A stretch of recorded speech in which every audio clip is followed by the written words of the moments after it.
Okay, what we have here is a 67, 68 Cadillac, and actually many other cars, including Chrysler Cruise Control, made a perfect circle. This one's repaired, and I'm going through it again in some detail for customer. Everything's working. I've got the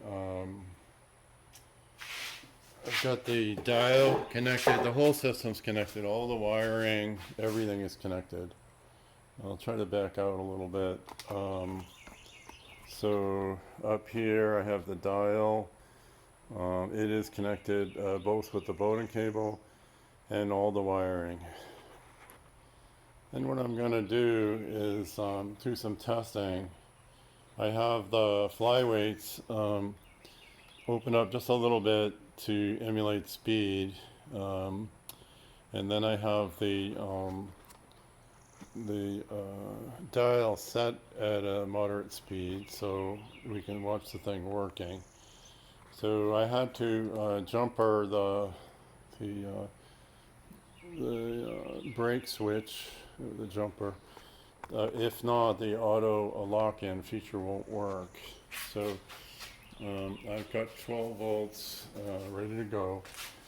And we're going to watch it go back and forth and lock. So I'm going to hit push power. Right now it's in a neutral position. If I adjust speed, it'll change how it behaves.